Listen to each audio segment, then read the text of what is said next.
Covid ಬಂದಾಗಿಂದ ಒಂದು ಒಳ್ಳೆ ನಮಗೆ ಇನ್ಫೆಕ್ಷನ್, ಫಿಸಿಕಲ್ ಇನ್ಫೆಕ್ಷನ್ನಿಂದ ದೂರ ಇಡೋದು ನಮಗೆ ಗೊತ್ತಾಗಿದೆ.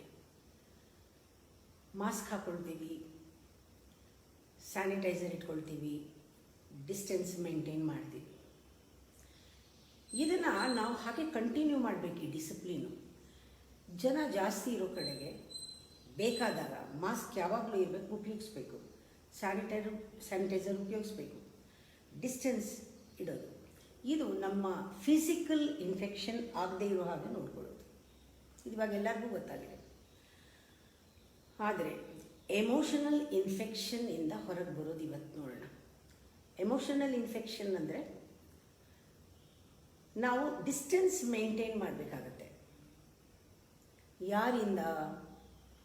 ನಮ್ಮಿಂದನೇ. ನಾವು ನಮ್ಮ ಅಹಂಕಾರದಿಂದ ನಾವು ಇನ್ಫೆಕ್ಟ್ ಆಗಬಾರ್ದು. ಸ್ವಲ್ಪ ಮೇಂಟೈನ್ ಮಾಡಬೇಕು ಡಿಸ್ಟೆನ್ಸ್ನ.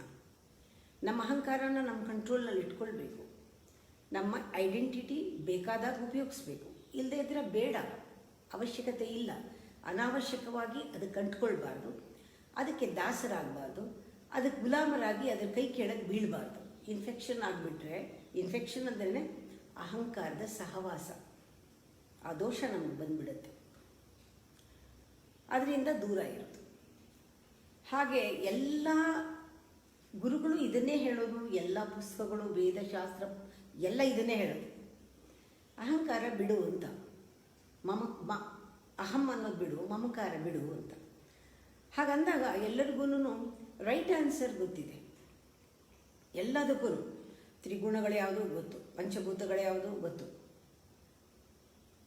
ಮೂರು ಸ್ಥಿತಿ ಯಾವುದು ಗೊತ್ತು, ಎಲ್ಲ ಗೊತ್ತು. ಯಾಕೆಂದರೆ ಎಲ್ಲ ಪುಸ್ತಕದಲ್ಲಿ ಇದೆ. ಹಾಗೆ ಅರಿಷಡ್ವರ್ಗಗಳು ಗೊತ್ತು, ಷಡ್ರಸಗಳು ಗೊತ್ತು. ರೈಟ್ ಆನ್ಸರಿಂದ ನಾವು ಯಾವ ಪರೀಕ್ಷೆನೂ ಪಾಸ್ ಆಗಬೇಕಾಗಿಲ್ಲ. ರೈಟ್ ಆನ್ಸರಿಂದ ಪ್ರಯೋಜನ ಇಲ್ಲ.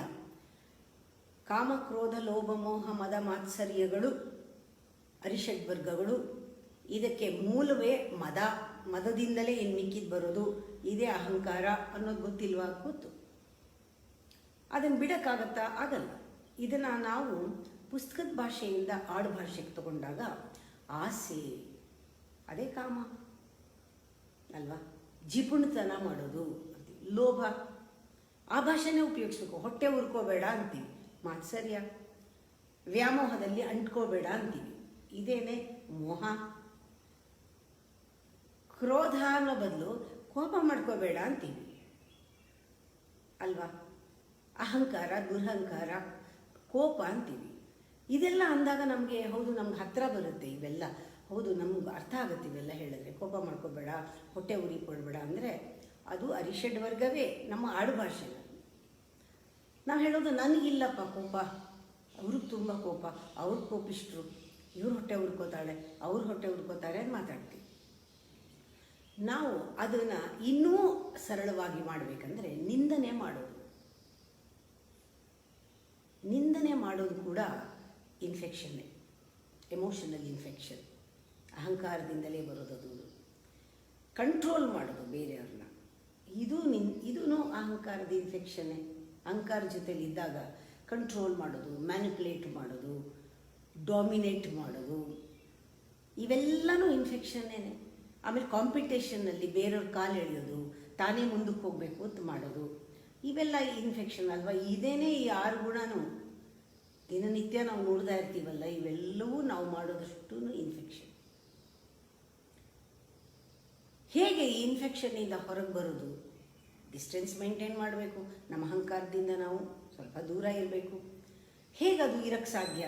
ಒಬ್ರು ಹೇಳ್ತಾ ಇದ್ರು, ನನಗೆ ಈ ನಡುವೆ ಎಲ್ಲ ನನ್ನನ್ನು ನಾನು ಗಮನಿಸ್ಕೊಳ್ತಾ ಇರೋದ್ರಿಂದ ನನಗೆ ಡಿಸ್ಟೆನ್ಸ್ ಗೊತ್ತಾಗ್ತಾ ಇದೆ. ನನಗೂ ನನ್ನ ಅಹಂಕಾರಕ್ಕೂ, ನನಗೂ ನನ್ನ ನಿಜವಾದ ಸ್ವರೂಪಕ್ಕೂ, ನನ್ನ ಆತ್ಮಶಕ್ತಿಗೂ ಅಹಂಕಾರದ ಶಕ್ತಿಗೂ ವ್ಯತ್ಯಾಸ ಇದೆ. ಅಹಂಕಾರದಲ್ಲಿದ್ದಾಗ ಆ ವಿಲ್ ಪವರೇ ಬೇರೆ, ನನ್ನನ್ನು ಗಮನಿಸ್ಕೊಂಡಾಗ ಬರೋ ವಿಲ್ ಪವರೇ ಬೇರೆ. ಆತ್ಮಶಕ್ತಿಗೂ ಅಹಂಕಾರದ ಶಕ್ತಿಗೂ ತುಂಬ ವ್ಯತ್ಯಾಸ ಕಾಣುತ್ತೆ ಅಂತ. ತುಂಬ ಒಳ್ಳೆಯ ಸಾಧಕರ ಲಕ್ಷಣ ಇದು. ಅಂದರೆ ನಾವು ಒಳಗಡೆಯಿಂದ ಶಕ್ತಿಯಿಂದ ಕೆಲಸ ಮಾಡೋದಕ್ಕೂ ಹಠದ ಮೇಲೆ ಕೆಲಸ ಮಾಡೋಕ್ಕೂ ವ್ಯತ್ಯಾಸ ಇದೆ. ಈ ವಿಲ್ ಪವರು ಒಂದು ಮಂಡ ಹಠದ ಮೇಲೆ ಮಾಡೋದು, ಮಂಡು ಧೈರ್ಯ ಅಂತೀವಿ. ಅದು ಧೈರ್ಯ, ಅಹಂಕಾರದ್ದು. ಆದರೆ ನಿಜವಾದ ಆತ್ಮಸ್ಥೈರ್ಯ, ಧೈರ್ಯ, ದೃಢತೆ ಇದು ಬೇರೆಯೇ. ಇದ್ರ ಡೈಮೆನ್ಷನ್ನೇ ಬೇರೆ. ನಂಗೆ ಗೊತ್ತಾಗ್ತಾ ಇದೆ ಹೇಳಿ. ಹೇಗೆ ಗೊತ್ತಾಗ್ತಾ ಇದೆ ಅಂತ ಕೇಳಿದೆ ನಾನು. ಅದಕ್ಕೆ ಅವ್ರು ಹೇಳಿದ್ರು, ನಾನು ಇವಾಗ ಹಾರ್ನ್ ಮಾಡೇ 3 ವರ್ಷ ಆಯಿತು, ಕಾಮಾಗಿ ಡ್ರೈವ್ ಮಾಡಿದ್ದೀನಿ, ಒಂದು ರೂಲ್ಸೂ ನಾನು ಬಿಡೋದಿಲ್ಲ, ಎಲ್ಲ ಫಾಲೋ ಮಾಡ್ತೀನಿ, ಯಾವುದೂ ತಪ್ಪಿಸ್ಕೊಳ್ಳಲ್ಲ. ಒಂದು ಪೊಲೀಸ್ ಇರಲಿ, ಪೊಲೀಸ್ ಇಲ್ಲದೆ ಇರಲಿ, ಟ್ರಾಫಿಕ್ ರೂಲ್ಸ್ ಎಲ್ಲ ಫಾಲೋ ಮಾಡ್ತೀನಿ. ಬಹಳ ಅರಿವಲ್ಲಿ ಪ್ರತಿಯೊಂದು ಬೋರ್ಡನ್ನು ಓದ್ತೀನಿ. ಎಲ್ಲಿ ಹೋದರೂ ಆ ಜಾಗದಲ್ಲಿ ಅಲ್ಲಿ ಹೇಗೆ ನಡ್ಕೋಬೇಕು ಹಾಗೆ ನಡ್ಕೋತೀನಿ. ಇದೆಲ್ಲನೂ ನಾನು ಅಂದ್ಕೊಂಡು ಮಾಡಿಲ್ಲ, ನನ್ನ ಕೈಲಿ ಆಗ್ತಾ ಇದೆ ಮಾಡೋಕ್ಕೆ. ಅದೇ ಒಂದು ರೀತಿಯ ಕಾಮ್, ಕೂಲ್ನೆಸ್ಸು ಮನೆಯಲ್ಲೂ ಇರುತ್ತೆ. ಮೊದಲು ತುಂಬ ರೇಗಾಡ್ತಿದ್ದೆ, ಕಮ್ಮಿ ರೇಗಾಡ್ತೀನಿ ಇವಾಗ. ಅದು ಗೊತ್ತಾಗ್ತಾ ಇದೆ ನನಗೆ ಏನು ಮಾಡ್ತಾ ಇದ್ದೀನಿ ಅಂತ. ಇದು ಹೇಗಾಯಿತು? ಯಾವಾಗ ನಾವು ಅಹಂಕಾರದಲ್ಲಿ ನಾವು ಕೆಲಸ ಮಾಡ್ತೀವಿ, ನಮ್ಮ ವಿಲ್ ಪವರ್ ಕಮ್ಮಿ ಆಗುತ್ತೆ, ಆತ್ಮಬಲ ಕಮ್ಮಿ ಆಗುತ್ತೆ. ಯಾಕೆ? ಯಾವಾಗ ನಾವು ಇನ್ಫೆಕ್ಷನ್ ನಮ್ಗೆ ಇರುತ್ತೆ, ಆವಾಗ ಮನಸ್ಸು ಬಹಳ ಶಿಥಿಲವಾಗಿರುತ್ತೆ. ಮನಸ್ಸು ಸ್ಟೇಬಲ್ ಆಗಿರೋಲ್ಲ, ಅನ್ಸ್ಟೇಬಲ್ ಆಗಿರುತ್ತೆ ಮನಸ್ಸು. ಯಾಕೆ ಅಂದರೆ ಬುದ್ಧಿನಲ್ಲಿ ಬ್ಯಾಲೆನ್ಸ್ ಹೊರಟೋಗಿರುತ್ತೆ. ಯಾಕೆ ಬುದ್ಧಿನಲ್ಲಿ ಬ್ಯಾಲೆನ್ಸ್ ಹೋಗಿ? ಇನ್ಫೆಕ್ಷನ್, ಅಹಂಕಾರದ ಜೊತೆಗೆ ಬುದ್ಧಿಗೆ ಗುಲಾಮನಾಗಿ ನಮಗೆ ಬ್ಯಾಲೆನ್ಸ್ ಹೊರಟೋಗಿರುತ್ತೆ. ಆವಾಗ ನಾವು ಎಲ್ಲ ಕಡೆನೂ ಈ ರೀತಿಯೇ ವರ್ತನೆ ಮಾಡೋದು. ರೋಡಲ್ಲಿ ಬಂದರೆ ಜಗಳ, ಯಾರಾದರೂ ಓವರ್ಟೇಕ್ ಮಾಡಿದ್ರೆ ಜಗಳ, ಇಲ್ಲ ಓವರ್ಟೇಕ್ ಮಾಡ್ಕೊಂಡು ಹೋಗು.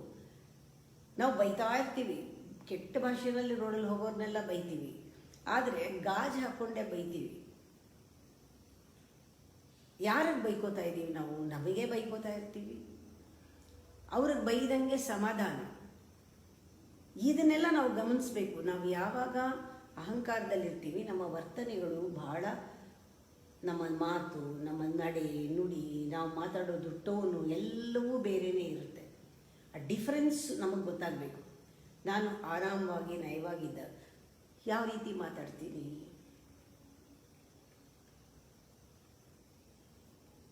ಇದು ನಾವು ಗಮನಿಸಬೇಕಾಗಿರೋ ಅಂಶ ಪ್ರತಿಯೊಂದರಲ್ಲೂ. ಆಗ ನಮ್ಮ ಸಂಬಂಧದಲ್ಲೂ, ನಮ್ಮ ವ್ಯವಹಾರದಲ್ಲೂ, ನಮ್ಮ ಸಂಸಾರದಲ್ಲೂ ಬಹಳ ಶಾಂತ ಸ್ವಭಾವವಾಗುತ್ತೆ.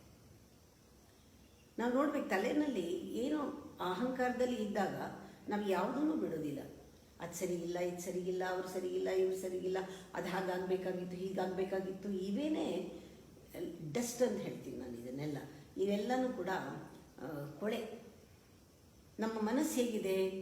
ಶುಭ್ರವಾಗಿದೆ. ಆ್ಯಕ್ಚುಲಿ ಒಳಗಡೆ ಕಾನ್ಷಿಯಸ್ನೆಸ್ಸು ಇಟ್ಸ್ ಪ್ಯೂರ್. ಪ್ಯೂರ್ ಅಂದರೆ ಏನು? ವೈಟ್ ಜ್ಞಾಪಿಸ್ಕೊಳ್ಳಿ, ಅಷ್ಟು ಪ್ಯೂರ್. ಇವೆಲ್ಲ ಕಲೆಗಳು, ಇವೆಲ್ಲನೂ ಮಾರ್ಕ್ಸ್ ಅಂತಾರೆ, ಸ್ಟೈನ್ಸ್ ಅಂತಾರೆ. ಈ ತುಕ್ಕಿಡ್ದಿರೋದು ಅಂತಾರೆ, ಗೆಜ್ಜಲು ಅಂತಾರೆ, ಆ ಥರ ಎಲ್ಲ ಮೇಲೆ ಹಾಕ್ಕೊಳ್ತೀವಲ್ಲ ಎಲ್ಲನೂ.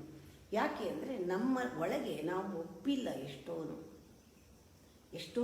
ನಾವು ನೋಡ್ಕೋಬೇಕು. ನಮ್ಮ ಆರೋಗ್ಯ, ನಮ್ಮ ಶಾಂತಿ, ನಮ್ಮ ಒಂದು ಒಳ್ಳೆ ಟೈಮು, ಎಷ್ಟೊಂದು ತ್ಯಾಗ ಮಾಡಿರ್ತೀವಿ. ಅದೇನೋ ಒಂದು ಇಟ್ಕೊಂಡು ಒಡೆದಾಡ್ತಾ ಇರ್ತೀವಿ. ಅಂಥದ್ದು ಅದು ಅಷ್ಟೊಂದು ಬೆಲೆ ಬಾಳೋದ ಅದು? ಇವನ್ನೆಲ್ಲ ಸಂಬಂಧಗಳನ್ನು ತ್ಯಾಗ ಮಾಡೋಷ್ಟು ಬೆಲೆ ಬಾಳೋದು ಯಾವುದಿದೆ? ನಮ್ಮ ಪ್ರೀತಿನ, ನಮ್ಮ ಖುಷಿನ, ನಮ್ಮ ಆರೋಗ್ಯನ ತ್ಯಾಗ ಮಾಡೋಷ್ಟೊಂದು ಯಾವುದಿದೆ ತಲೆಯಲ್ಲಿ? ಎಲ್ಲನೂ ಬೇಡದೇ ಇರೋದೆಲ್ಲ ಇಟ್ಕೊಂಡಿದ್ದೀವಿ. ಯಾವುದನ್ನು ಯಾರೋ ನೋಯಿಸಿದ್ರು, ಯಾರೋ ಬೇಜಾರು ಮಾಡಿದ್ರು, ಯಾರೂ ನಿಮ್ಮ ಒಳಗಡೆ ಹೋಗಿ ನೋಯಿಸೋಕ್ಕೆ ಸಾಧ್ಯನೇ ಇಲ್ಲ. ಯಾರೋ ನಿಮ್ಮ ಒಳಗಡೆ ಹೋಗಿ ನೋಯಿಸಿದ್ದಾರೆ ಅನ್ನೋದೇ ಸುಳ್ಳು. ಇದು ನಾವೇ ನಮಗೆ ಮಾಡಿಕೊಂಡಿದ್ದು ಅನ್ನೋದು ಗೊತ್ತಾಗುತ್ತೆ. ಯಾವಾಗ ಇನ್ಫೆಕ್ಷನ್ ಹೋಗುತ್ತೆ ಆವಾಗ ಗೊತ್ತಾಗುತ್ತೆ. ಆವಾಗ ಆ ಕೊಳೆ ಎಲ್ಲ ಹೋಗುತ್ತೆ. First purification. ಆ ಪ್ಯೂರಿಫಿಕೇಷನ್ ಆದಮೇಲೇ ಚಾನಲ್ ಮಾಡೋಕ್ಕಾಗೋದು ಎಮೋಷನಲ್ ಇನ್ಫೆಕ್ಷನ್ ಪ್ಯೂರಿಫೈ ಆಗಬೇಕಾದ್ರೆ ಡಿಟ್ಯಾಚ್ ಆಗಬೇಕು ಅಹಂಕಾರದಿಂದ. ಅದೇ ಧ್ಯಾನ, ಅದರಿಂದ ಪ್ಯೂರಿಫೈ ಆಗುತ್ತೆ. ಇದನ್ನು ರಾಜಯೋಗ ಅಂತಾರೆ, ರಾಜಂತರ ಅಂತಾರೆ. ಇಂದ್ರಿಯಗಳ ಮೇಲೆ, ದೇಹದ ಮೇಲೆ ಹತೋಟಿ ಇರೋನು ರಾಜ ಅಂತ. ಆ ಅಧಿಪತ್ಯವನ್ನು ಸಂಪಾದಿಸ್ಕೋಬೇಕು, ಕ್ಲೀನ್ ಮಾಡಬೇಕು ಫಸ್ಟ್. ಆಮೇಲೆ ಚಾನಲ್ ಮಾಡೋದು ಭಕ್ತಿ ಯೋಗಕ್ಕೆ ಬರುತ್ತೆ. ಅದಕ್ಕೆ ಬೇಕಿರೋದು ಜ್ಞಾನಯೋಗ, ಆತ್ಮಜ್ಞಾನ ಬೇಕು. ನಾನು ಯಾರು? ಬಿಳಿ ಶುದ್ಧ ಆತ್ಮ. ಅದರ ಮೇಲೆ ಇದೆಲ್ಲ ಕರೆಗಳೆಲ್ಲ ಬಿದ್ದಿದೆ, ಎಲ್ಲನೂ ನಮ್ಮದು. ಯಾರ ಗುಣನೂ ಕರೆಗಳು ಎಲ್ಲ ಕಲೆಗಳೆಲ್ಲ ಬಿದ್ದಿದೆ. ಆ ಬಿಳಿ ಬಂಟ ಅನ್ನೋದು ಹೊರಟೋಗಿದೆ, ಕಾಣ್ತಾನೇ ಇಲ್ಲ. ನಾವು ಇವಾಗ ತೊಳ್ಕೊಂಡಿಲ್ಲ, ಕ್ಲೀನ್ ಮಾಡಿದ್ರೆ ಕ್ಲೀನ್ ಆಗುತ್ತೆ. ಇನ್ಫೆಕ್ಷನ್ ಹೋಗಬೇಕಾದ್ರೆ ಫಸ್ಟ್ ಏನು ಮಾಡಬೇಕು? ಕ್ಲೆನ್ಸ್ ಆಗಬೇಕು. ಅದಕ್ಕೆ ಒಳಗಡೆಯಿಂದ ನಮಗೆ ಆತ್ಮಶಕ್ತಿ ಬೇಕು. ಇಮ್ಯೂನ್ ಸಿಸ್ಟಮ್ ಅಂತೀವಲ್ಲ, ಇಮ್ಯುನಿಟಿ ಹೇಗೆ ಬರುತ್ತೆ? ಮೆಡಿಟೇಷನಲ್ಲಿ ಬರುತ್ತೆ, ಆತ್ಮಶಕ್ತಿಯಿಂದ ಬರುತ್ತೆ, ಒಳಗಡೆ ಇರೋ ವಿಲ್ ಪವರಿಂದ ಬರುತ್ತೆ. ಆವಾಗ ನಮಗೆ ಈಸಿಯಾಗಿ ಡಿಟ್ಯಾಚ್ ಆಗಿರ್ಬೋದು. ಈಗೋನ ಪಕ್ಕಕ್ಕೆ ಇಟ್ಟಿರ್ಬೋದು. ಇವಾಗ ನಿನ್ನ ಅವಶ್ಯಕತೆ ಇಲ್ಲ, ನೀವು ಪಕ್ಕಕ್ಕೆ ಇರೋಣ, ಬೇಕಾದಾಗ ಉಪಯೋಗಿಸ್ಕೊಳ್ತೀರಿ. ನಮ್ಮ ಪಾತ್ರೆಗಳೆಲ್ಲ ಅಷ್ಟೇ, ಎಲ್ಲ ಸೈಡ್ ವಿಂಗಲ್ಲಿ ಇರಬೇಕು. ನಮ್ಗೆ ಯಾವ್ದು ಬೇಕೋ ಅದನ್ನು ಹಾಕ್ಕೊಂಡಿರ್ಬೇಕು. ಮತ್ತೆ ಹೋಗಬೇಕು, ಬಿಚ್ಚಬೇಕು, ಇನ್ನೊಂದು ರೋಲ್ ಹಾಕ್ಕೋಬೇಕು, ಮಾಡಬೇಕು.